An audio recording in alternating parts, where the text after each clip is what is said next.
Hola, buenas tardes y muchas gracias a Duchenne Parent Project por la invitación. Mi nombre es Virginia de Chavala Gómeza, soy la jefa del grupo de enfermedades neuromusculares del Instituto de Investigación Biocruces y hoy vengo a hablar de edición génica en las distrofias musculares. En realidad, probablemente tenía que haberle puesto otro título a la charla porque creo que para entender la edición génica es necesario también tener un poco de idea de qué es la terapia génica y qué es la terapia de RNA. Así que voy a dar un poco un pequeño un repaso a todas estas terapias para ver cómo se pueden aplicar a las distrofías musculares de Duchenne y de Becker. Eh, Como probablemente sepáis, en los últimos años ha habido una avalancha de noticias sobre la nueva medicina personalizada, sobre la terapia de RNA, sobre la terapia génica y sobre todo sobre la edición génica, las tijeras genéticas que pueden arreglarlo prácticamente todo. En esto hay parte de verdad y hay algunas otras cosas que, bueno, quizás no sean tan evidentes. Para poder explicar qué es la terapia génica y qué es la edición génica, primero tengo que explicar un poco dónde queremos actuar. En todas las células de nuestro organismo tenemos una información genética, el DNA o ADN, que digamos sería nuestra biblioteca de información. En esa biblioteca tenemos las instrucciones para generar cualquier proteína de nuestro organismo. Esta biblioteca está en el núcleo y el ADN tiene estos distintos libros. Los libros serían las recetas de las distintas proteínas. En el caso que nos ocupa para la distrofia muscular de Duchenne y de Becker, ese libro tendría la receta para la distrofina. Ese sería el gen de la distrofina. El caso es que esos libros son demasiado valiosos, no pueden salir de la biblioteca y para llegar a cocinarse hay que hacer una copia en papel que sería el RNA o ARN. Esta sería la copia en papel, que primero se hace una copia rápida y después se pasa limpio, se deja bien escrita para que quien tiene que cocinar en la cocina lo pueda cocinar como es adecuado. Y así digamos que es como se llega desde el DNA, donde están las instrucciones para crear una proteína, hasta la proteína en concreto.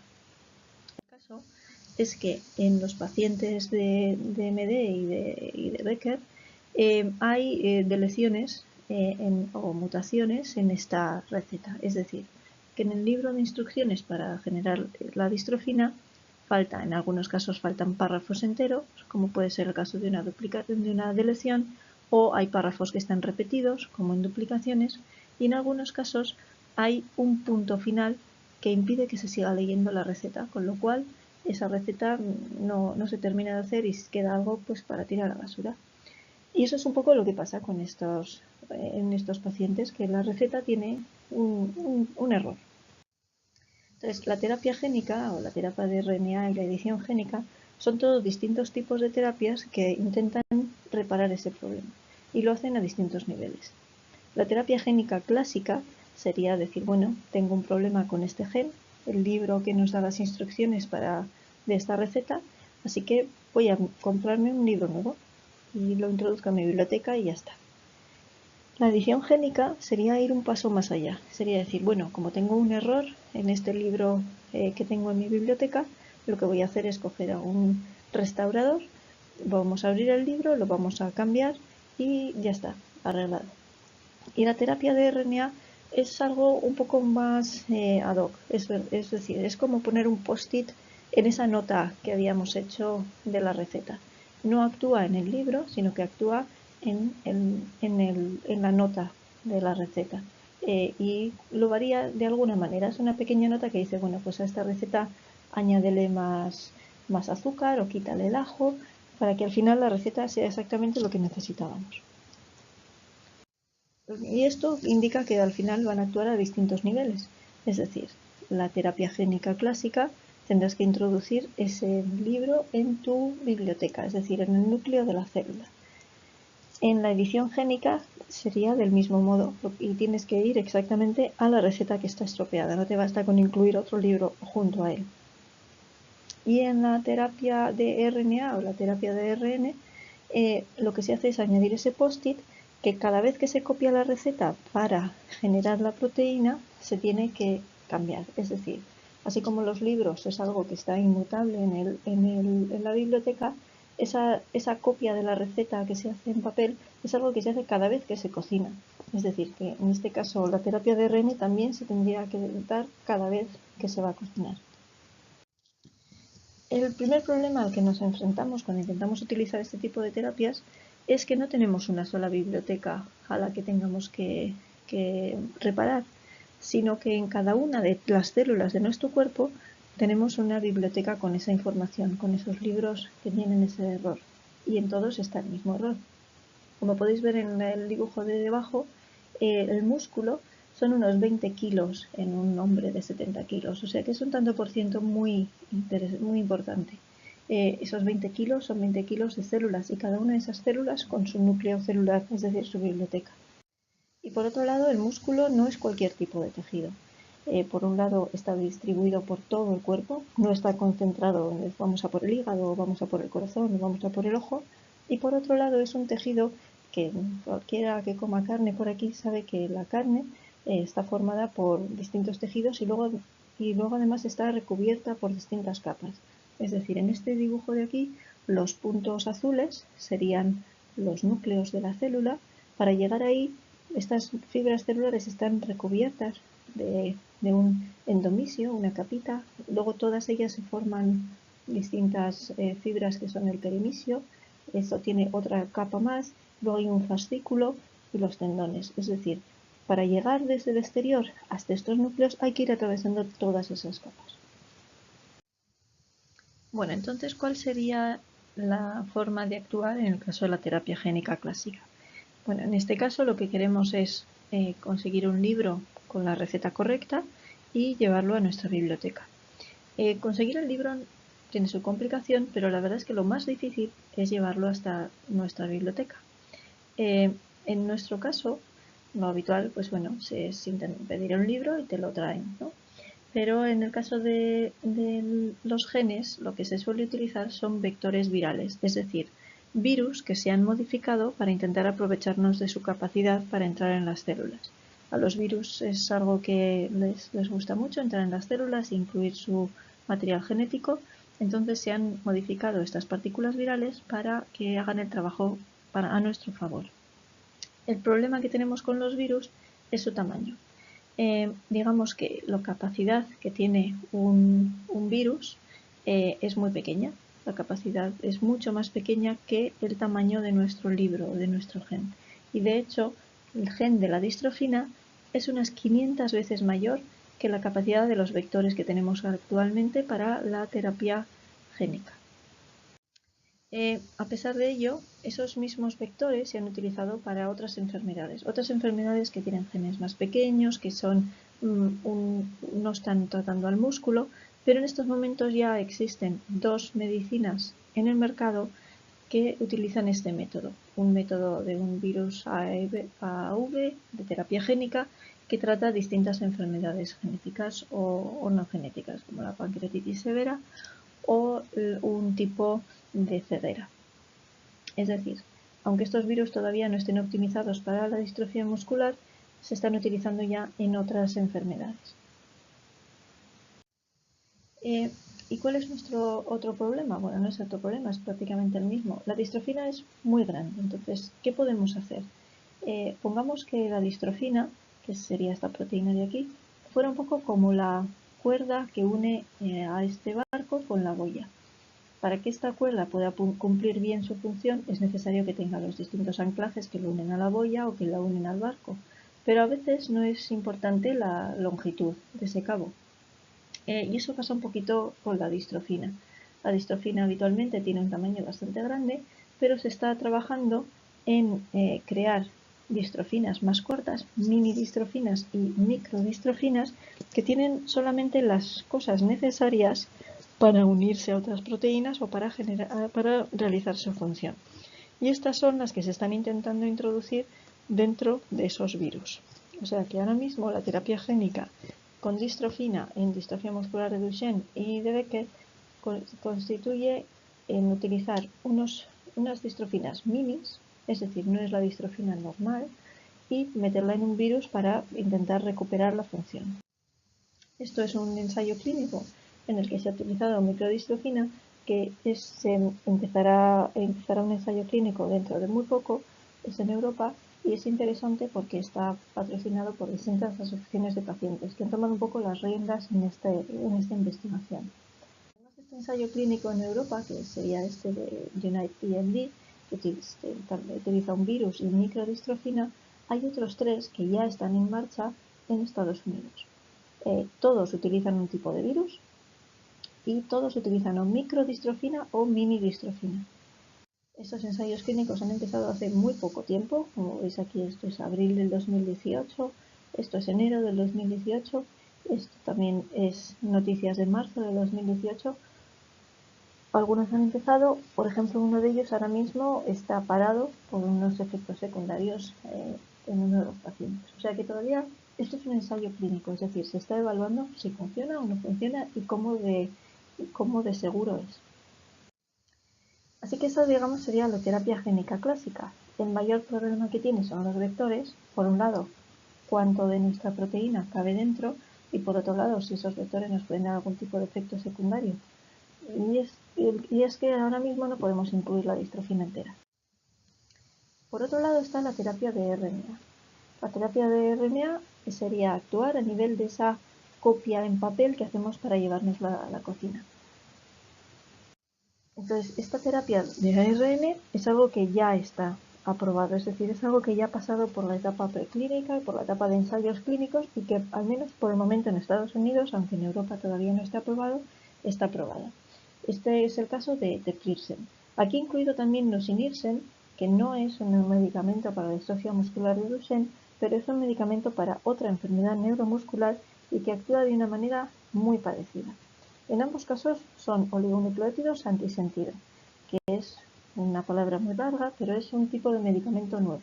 Es un tipo de medicamento nuevo que actúa a nivel del RNA, a nivel de esa noticia. La cuestión es que este medicamento tiene que ser muy específico de la mutación incompleta. Es decir, en los pacientes de DMD, como muchos sabéis, tienen unas mutaciones muy diversas. Hay pacientes en que les falta un exón o varios exones que pueden estar en un sitio de la receta o en otro. Y para todos esos hace falta crear un post-it específico. Es decir, no es lo mismo el post-it que tienes que hacer cuando te falta esto que cuando te falta otra cosa distinta. Por ello, hay que entender un poco el método en el que funcionan. Estos oligonucleótidos antisentido funcionan por un método que se conoce como el salto del exón. Como habéis visto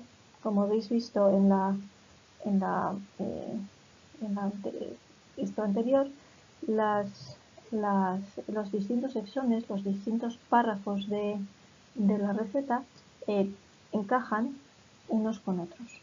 Al encajar unos con otros, llega el momento de leerla y el sistema es capaz de leerla. En cambio, en los pacientes con distrofia muscular de Duchenne hay algún momento en el que hay unas selecciones que impiden que eso vuelva a encajar, es un poco como un puzzle, y se genera una interrupción de la lectura. Al dejar de leerse, no se produce la proteína, o lo que se produce se destruye rápidamente. En cambio, en los pacientes con Becker hay unas deleciones que, aunque también son deleciones de párrafos enteros en esa receta, mantienen esa estructura. Es decir, como os he dicho antes, que la distrofina tiene partes que no son tan necesarias. En el caso de los pacientes de Becker, faltan partes de esas y se produce una proteína. Menos proteína que en una persona sin la enfermedad, pero una proteína que hace que esta enfermedad en un Becker sea mucho más leve que en un Duchenne. Y de hecho, la terapia de antisense procuraría hacer lo mismo. Utilizar este medicamento, que es una secuencia cortita de nucleótidos, que lo que hace es esconder un exón, ese exón lo esconde y en el momento de pasar a limpio la receta, como os he comentado antes, esa receta se pasa a limpio para que quede perfectamente fácil de leer a la hora de llegar a la cocina, pues ese exón no se ve y se hace una distrofina más cortita, pero que funciona. En el caso de eteplirsen es solamente válida para un 13% de los pacientes con distrofia muscular de Duchenne. Es decir, solamente algunos pacientes que tienen unas deleciones alrededor del exón 51 pueden beneficiarse de esta medicación. Restaura la expresión de distrofina, pero por el momento restaura muy poquita. No hay un montón de distrofina después de tomar el medicamento. Y hay pocos datos aún de eficacia clínica. Por eso todavía no se ha probado en Europa. ¿Cuál es la mayor diferencia? Nusinersen es otro medicamento que funciona de una forma muy parecida y en cambio se ha probado súper rápido y ha mostrado unos resultados espectaculares. ¿Y por qué en unos de una manera y en otros de otra? Bueno, en eteplirsen tiene algunas diferencias respecto a nusinersen. Los dos son un oligonucleótido antisentido, es decir, el mismo tipo de medicina. Los dos actúan haciendo cambios en esa receta de salto del exón o inclusión del exón, que es algo equivalente. Cada uno actúa para una proteína distinta, eteplirsen para la distrofina, nusinersen para la SNN. Lo que pasa es que cada uno actúa en un sitio distinto. A nosotros nos interesa, como os he dicho antes, el músculo. Y nusinersen interesa a la motoneurona. Las motoneuronas están muy bien encapsuladas y muy bien separaditas del resto del cuerpo y están dentro de la espina dorsal. Entonces, la forma de inyección de la medicina cambia completamente la forma, la actuación del medicamento. En este caso es casi como una inyección local. Así que lo que se comentaba antes del problema que hay de llegar al músculo, al núcleo de esas células, en el caso de nusinersen es mucho más fácil porque se inyecta de una forma casi directamente donde tiene que actuar. Y es que ha habido varios estudios en los que parece ser que este tipo nuevo de medicamentos se pierde por el camino. La mayoría se queda en el hígado o en el riñón y solamente una proporción muy pequeña llega hasta el músculo o hasta las distintas células que nos interesen. Por eso es algo en lo que ya se está trabajando para mejorar. Eteplirsen funciona un poco, pero los siguientes antisens que vendrán después funcionan mejor. ¿Cuáles son las ventajas y los inconvenientes de la terapia de RNA? Bueno, los inconvenientes es que hay que administrarla de por vida porque cada vez que se hace esa receta hay que corregirla. Es válida para pocos pacientes, es decir, para cada uno de esos errores hay que hacer un post-it equivalente, es cara y se distribuye bastante mal por el momento. Te digo por el momento porque también se está trabajando en hacer nuevos compuestos que lleguen mejor. Las ventajas. Por el momento es más segura, porque entre otras cosas es posible de dejar de administrarse si hay efectos secundarios, pero lo cierto es que ha habido bastantes pocos efectos secundarios, por lo menos en los antisens que están aprobados ya, y que ya está aprobado en Estados Unidos, con lo cual eso indica que dentro de poco habrá muchos más datos de todos los pacientes que están tomándolo, con lo cual aprenderemos mucho más de cómo funciona. Y por último, me meto en el tema por el que la mayoría de vosotros os habéis conectado, que es la edición génica. La edición génica es algo que viene de la mano de mucha publicidad y de hecho pues ahora mismo está centrando la actividad de un montón de laboratorios de investigación porque es una técnica novedosa y que da muchísimas posibilidades de terapéuticas y de trabajo. Esta técnica, hace poco las dos personas que fueron responsables de su desarrollo, dos mujeres, una francesa y una americana, ganaron el Príncipe de Asturias y en su desarrollo inicial también hubo participación de un investigador básico español que estaba trabajando con unas bacterias en concreto. La edición génica es lo que os he comentado antes, que sería un poco como esa labor de restauración. Es ir al libro y restaurarlo. Y la forma de hacerlo, la forma que queremos hacerlo son tijeras, cortar y otra información que nos diga por dónde cortar. Es decir, tenemos dos partes fundamentales, que es las tijeras, que es la nucleasa, y por otro lado el gRNA, que es unas instrucciones que le dicen a la tijera por dónde cortar.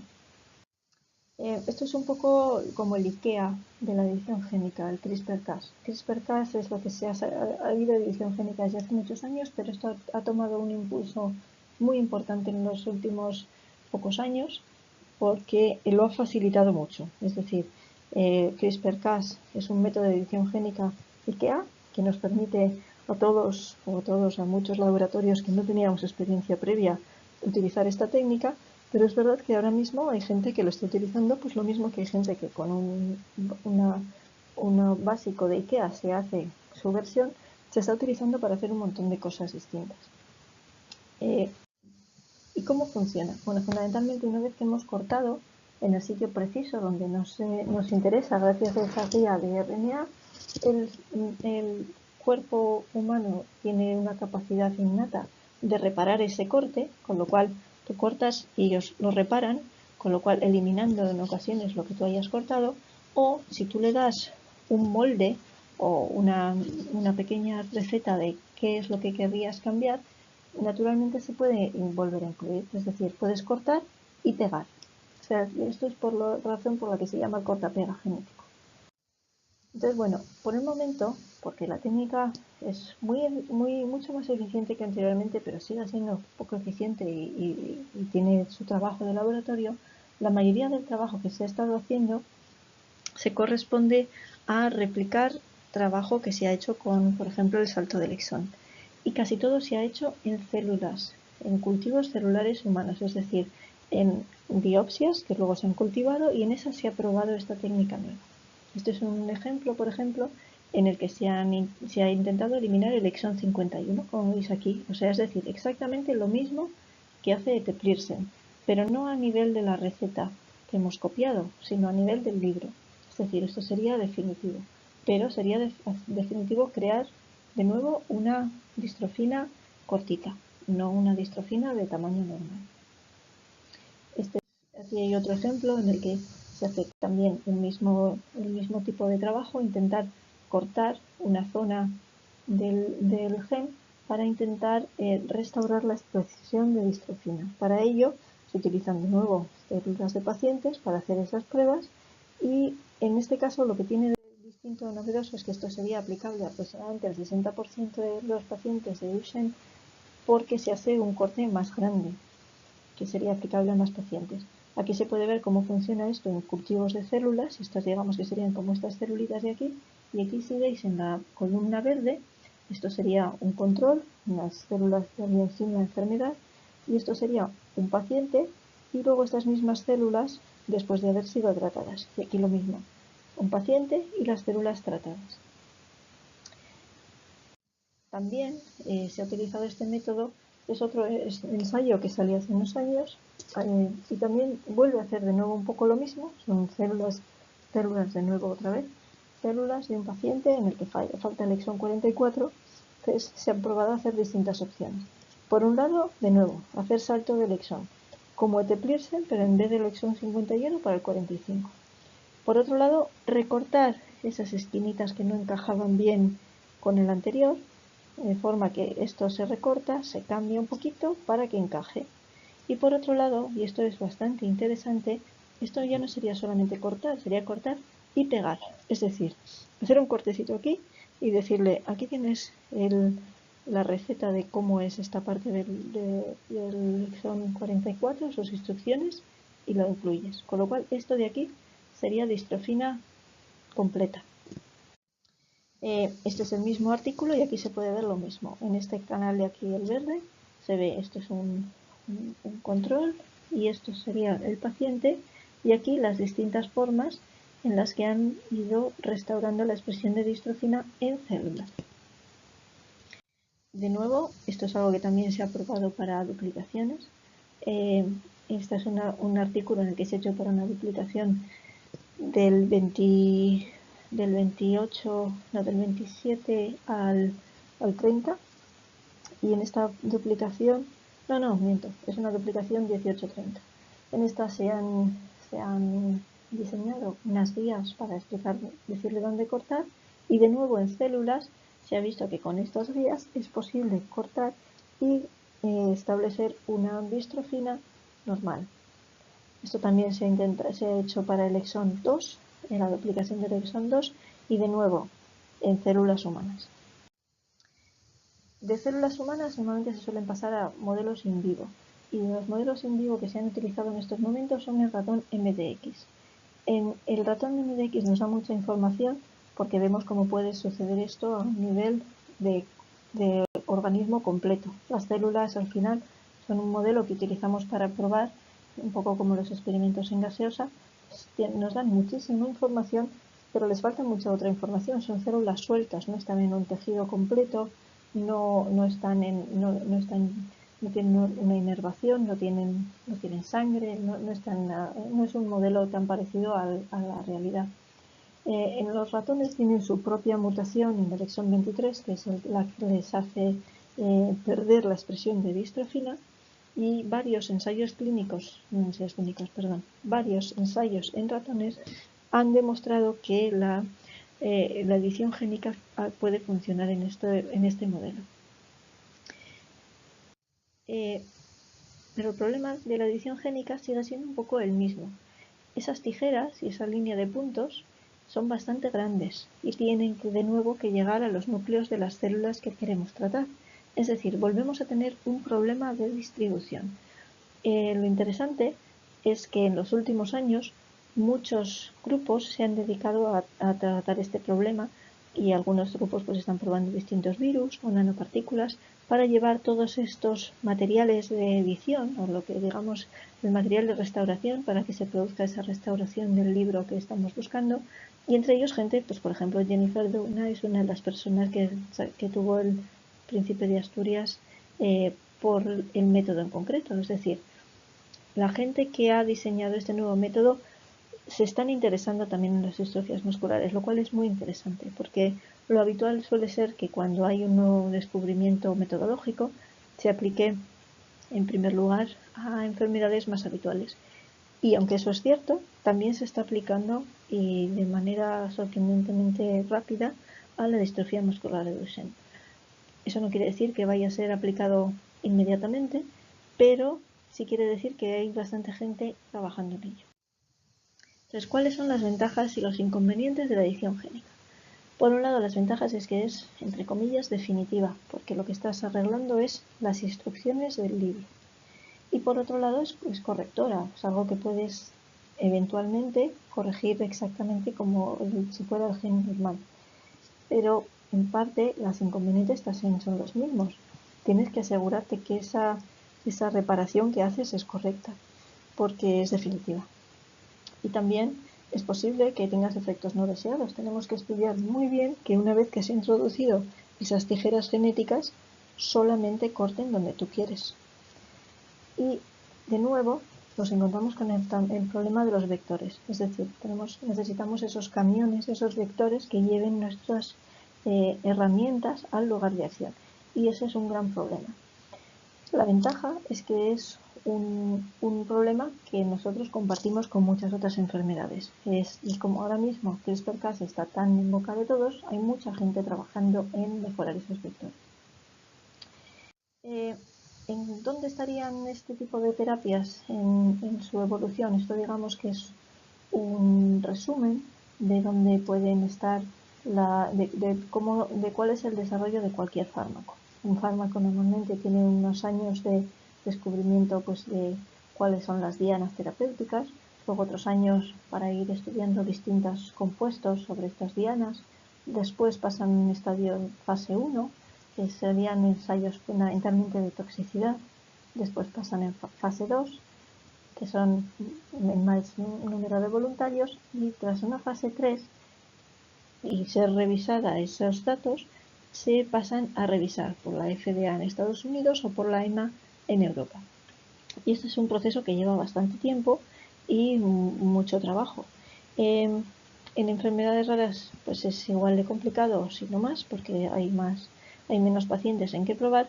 ¿Y ese tipo de terapias dónde estarían? Bueno, pues la edición génica todavía, como os he dicho, la mayoría de los ensayos en humanos está aquí en células, en cultivos celulares.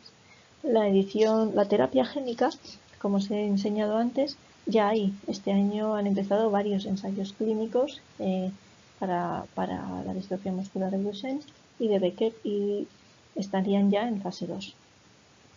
La terapia de RNA, bueno, en el caso de Teplirsen estaría aquí. Es decir, para los pacientes que tienen una deleción que se puede tratar con el salto del exón 51, y hay un medicamento que estaría ahí, pero también es cierto que para todas las otras mutaciones o deleciones, pues hay que generar nuevas moléculas, y esos estarían en distintas fases. Algunos están ya bastante avanzados y otros solamente se están empezando a diseñar.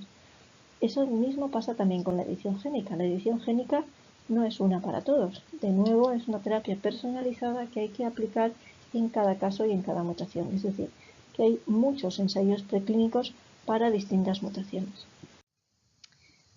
Con esto estamos intentando avanzar en la terapia personalizada de estas enfermedades, y lo bueno es que hay tanta gente trabajando en esto que muchos de los problemas que compartimos con ellos probablemente se solucionarán antes de lo que se hubieran solucionado si fuéramos los únicos interesados en esta nueva terapia. Lo más probable es que en los próximos meses o en el próximo año empecemos a ver resultados de los primeros ensayos clínicos que se están llevando a cabo, y que probablemente van a ser en algún tipo de leucemia o algún tipo de enfermedad ocular, que son enfermedades que tienen son fáciles de alcanzar. Es decir, la sangre es un tejido muy accesible, y bueno, probablemente esos nos darán muchos datos que nos ayudarán a mejorar esos vectores y esa terapia génica para para las distintas enfermedades neuromusculares que nos interesan. Y no mucho más que contaros, que este es nuestro grupo de enfermedades neuromusculares, que estamos en Biocruces. Esa es nuestra página web, así que si tenéis cualquier duda estaremos encantadas de resolverlas, y muchas gracias a Le Champagne Project por la invitación.